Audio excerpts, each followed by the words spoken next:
Something massively shifted in Indian politics. How can an 80% majority feel marginalized? They explain the loudspeaker, but they do not explain the audience. That is not equal citizenship, that is managed majorityhood. Modi did not create this energy, they just channeled it. Standing upright in your homeland is not supremacy, it is dignity. Over the last 15 years, something massively shifted in Indian politics. A huge chunk of Hindu voters started backing political parties that openly talk about Hindu civilizational identity. Just look at the numbers. The BJP's popular vote share went from under 19% in 2009 to over 37% in 2019. Even with the seat setback in 2024, the core voter base did not just collapse. This is not a normal election swing. Now, the usual talking heads will try to tell you that it's down to polarization, propaganda, Modi, WhatsApp, or RSS machine. To some extent, these factors are not completely wrong, but they explain the loudspeaker, but they do not explain the audience. A political machine can turn up the volume, but it cannot create a massive cultural movement out of thin air. So the real question is not how the political machinery marketed the Hindutva. The real question is why such a massive Hindu electorate so ready to listen to the message. That is what we are going to break down today. Before we dive in, let us get onto the same page about what we are actually talking here. This video is not a defense of every ugly slogan out there, not every riot, every toxic social media forward, or every politician who uses religion in a wrong sense for votes. Some of that stuff is genuinely ugly. Some of it is purely opportunistic. It is just regular messy politics wearing religious clothes. But just because some people express a feeling badly, it does not mean the feeling itself came from nowhere. When I use the word Hindutva in this context, I am not talking about textbook political theories. Most ordinary Hindus have never read Savarkar. They have not read ancient texts like Manusmriti, and they probably cannot even name the current RSS leadership. So, the Hindutva I am talking about is way simpler. It is a feeling among ordinary Hindus that India is fundamentally anchored in a Hindu civilizational identity, and that this identity should no longer be something you should apologize for, or hide, or even treat it as danger. I'm a firm believer in what our former Prime Minister Atal Bihari Vajpayee ji once famously pointed out during an interview. He said, Bharat is not secular because of BJP or RSS or any other institution. It is secular because it is the mindset and philosophy of its 82% Hindu population. Hindus are not tied to a single book or a single prophet. Even an atheist, somebody who does not believe in Lord Ishwar, is a Hindu. And it is a part of our culture. That is the conversation starter I want to anchor this video on. We are not asking whether every single expression of identity is perfect. We are asking why this massive cultural impulse became politically unavoidable. That is the crux of the question. Let us look at the central paradox.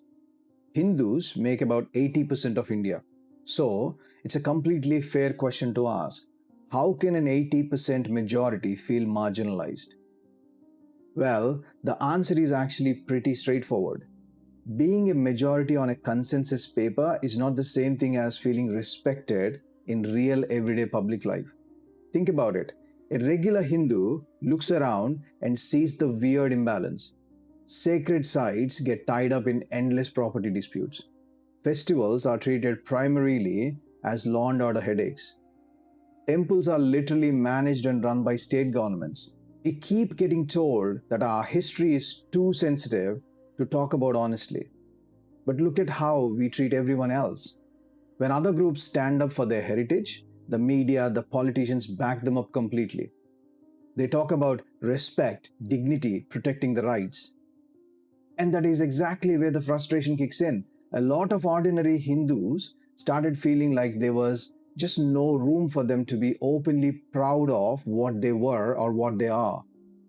It is a total double standard. If a Hindu shows pride in their culture, they are labeled as aggressive bully.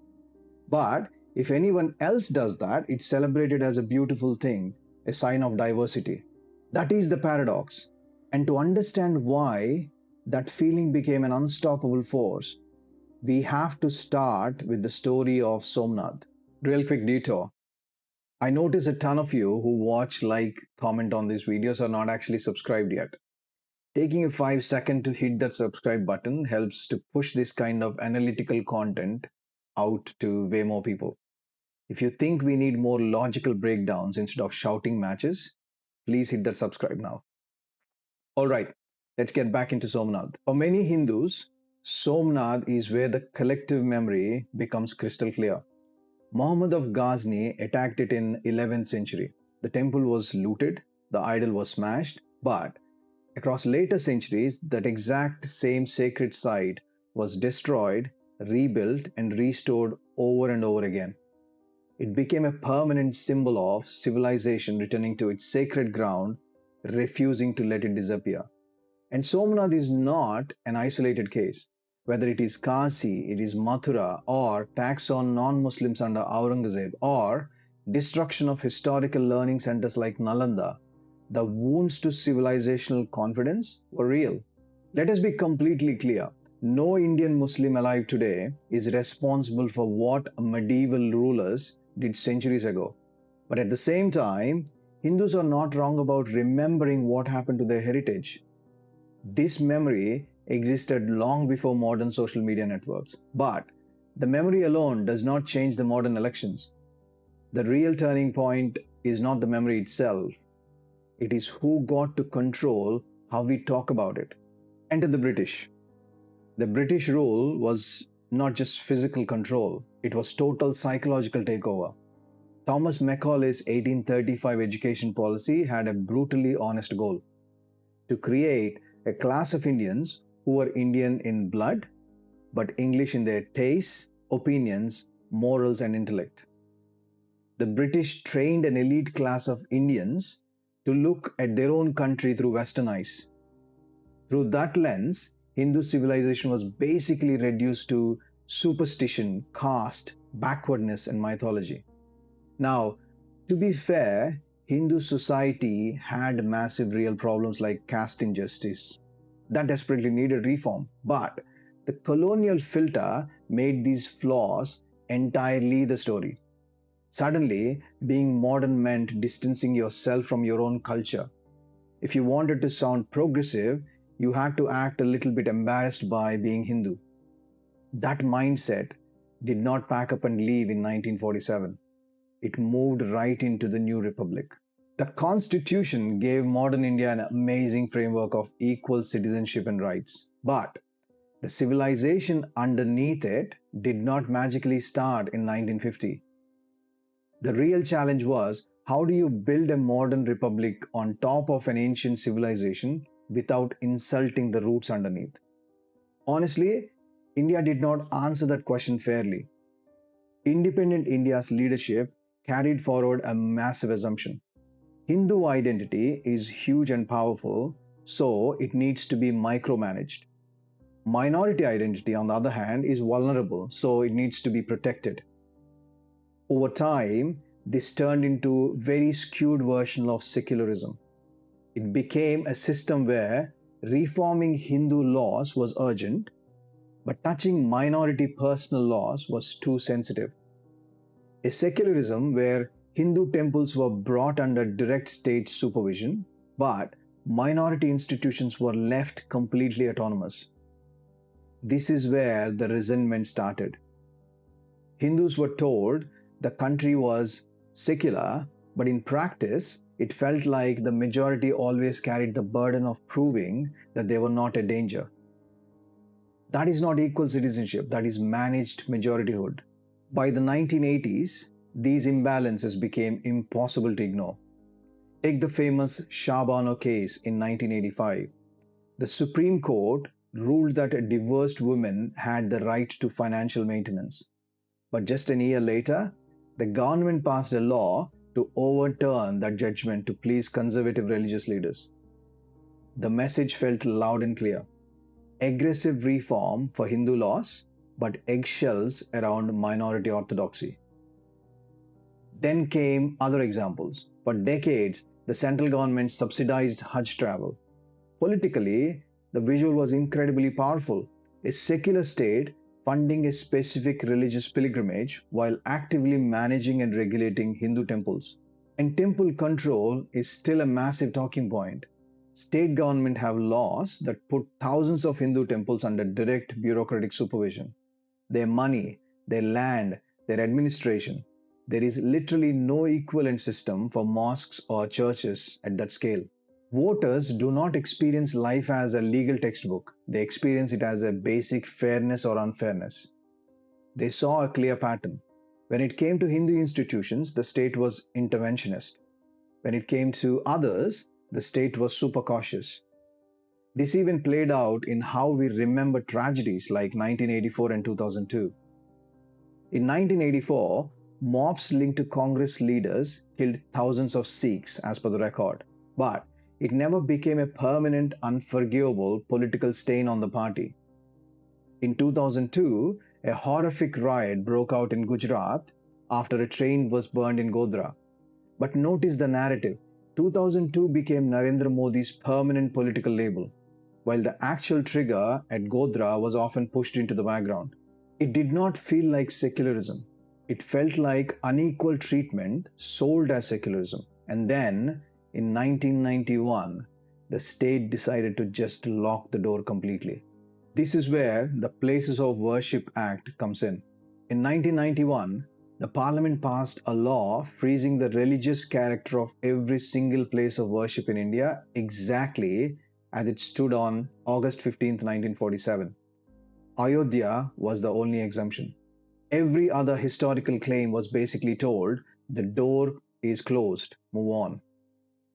In plain English, the state told Hindus, whatever happened to your sacred sites before independence, forget about it. We are choosing present-day peace over correcting history. That is a valid political choice, sure, but if Parliament had power to close the door in 1991, Hindu voters are not wrong to ask if a modern Parliament can reopen it today. That is how democracy is supposed to work. Laws are not permanent moral commands. They are made and changed by people's choice. And today, we are seeing that pressure boil over in real time. Look at Kashi or the landmark court verdict on Bodhshala complex. The old 1991 freeze is being pushed to its absolute limits, not by street riots, by a new generation using archaeology, forensics, and legal loopholes to unlock the doors that were supposed to be locked forever. When secular politics uses a law to freeze Hindu claims, it is called constitutionalism. But when Hindu voters use democracy and courts to challenge that freeze, it's labeled as majoritarian danger. That is not a closure. That is just building up pressure inside a pressure cooker. Let us pause for a second and ask the fundamental question. Was all this state hand-holding even necessary? The post-independent state acted like Hindu identity had to be strictly managed and supervised for India to stay plural and diverse. But India's pluralism did not start in 1950 with the Constitution. Long before any modern laws, this civilization naturally made space for Jews, Christians, Parsis, Buddhists, Jains, Sikhs, Muslims, and thousands of local traditions. India's core DNA was never about wiping out others. It was about absorption, negotiation, and coexistence. So, the idea that India needed an anti-Hindu version of secularism to survive is just historically false. The state did not need to humiliate Hindu identity to protect the minorities. It could have trusted the civilizational character which was on display of the land while still guaranteeing equal rights for everyone else. Instead, it treated Hindu assertion itself as a dangerous threat. And here is the irony. The harder the state tried to contain Hindu identity in the name of secularism, the more it fueled the exact hardline Hindu consolidation it was afraid of. For decades, all these issues lived in totally separate corners: temple control, school textbooks, Kashmir, and personal laws. Most people only saw one or two pieces of the puzzle. Then came the smartphone, dirt cheap data. Suddenly, all of these isolated issues collided into the exact same digital space. WhatsApp forwards, YouTube deep dives, podcasts, historical documents, and old footage was suddenly accessible to everyone. The internet did not invent Hindu anger, it just connected it. For over half a century, a handful of elite media outlets and universities controlled what is counted as respectable and propagatable knowledge. The internet completely shattered that monopoly. But the real shift was not just information, it was the confidence. For years, a lot of people noticed these double standards privately, but they kept quiet, wondering if they were just overthinking it. The internet showed they were not alone. The private discomfort turned into a massive shared realization. But the internet did not just connect people's anger, it also restored their pride. People started seeing Indian civilization outside the old elite frame of embarrassment. Suddenly, yoga was a global phenomenon.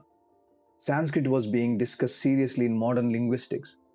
Indian philosophy, complex temple architecture, classical music, and ancient rituals, the things people were trained to look down as backward, were suddenly visible with immense dignity. This was not about begging for a stamp of approval from the West. It was about breaking a mental block at home.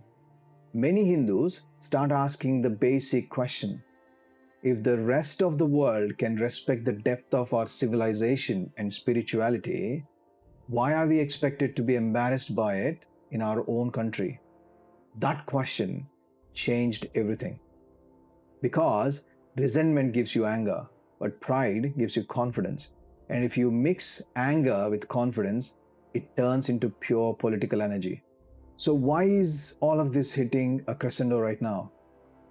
Because the memory was always old, but the conditions finally changed.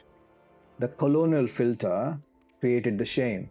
The post independence republic turned that shame into a managed, unfair version of secularism. Vote bank politics made the double standards clear as day. The 1991 Act tried to legally bury the community's claim, but then the internet connected all the dots, and a newfound pride gave the people the confidence to speak up.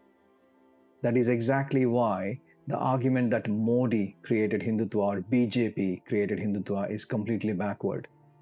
Modi did not create this energy. The BJP did not manufacture it out of thin air. They just channeled it. They gave it an election machinery, a cohesive language, and a political direction. That is why this shift is surviving way beyond any single election cycle. This is not just about a party loyalty anymore. It is about how a civilization sees itself. And once a massive population changes how it sees itself, the entire political landscape has to reshape around it. Anyone who wants to govern India in the future will have to deal with this consolidated Hindu voter base. It might get softer, it might get harder, but it is absolutely not going away. Because the underlying question is much bigger than any political party. Can the Indian state treat Hindu civilizational identity as legitimate without being unfair to minorities? That is the real test. So, let me leave you with this. The demand here is not for a dangerous theocracy. It's not about taking away minority rights. And it's definitely not punishing today's citizens for things medieval rulers did hundreds of years ago. The demand is actually way simpler. Stop treating Indian identity as an automatic threat. Stop calling blatant double standards as secularism. And stop asking the majority to constantly prove its innocence every single time it decides to remember its own past. The modern republic matters. The constitution matters. Equal rights matter. But absolutely none of that requires India to pretend its history magically started in 1947. For decades, the establishment tried to build peace by asking Hindu majority to lower its voice, keep it private, keep it cultural, keep it harmless. And then, when people finally decided to speak up, the same establishment looked completely shocked. But this was always bound to happen. A civilization does not just forget its identity because a government finds that memory inconvenient. This is why Hindutva rose, not because every Hindu suddenly became radicalized, and not because one leader hypnotized the entire nation. It rose because millions of ordinary Hindus came to believe that their dignity was being actively denied in the very language of secularism. Standing upright in your homeland is not supremacy, it is dignity. And once dignity wakes up, it does not quietly go back to sleep. If this perspective made sense to you, please hit that share, like, subscribe, and stay tuned because we have a lot more to unpack in the future around this concept. Until next time, dig deeper.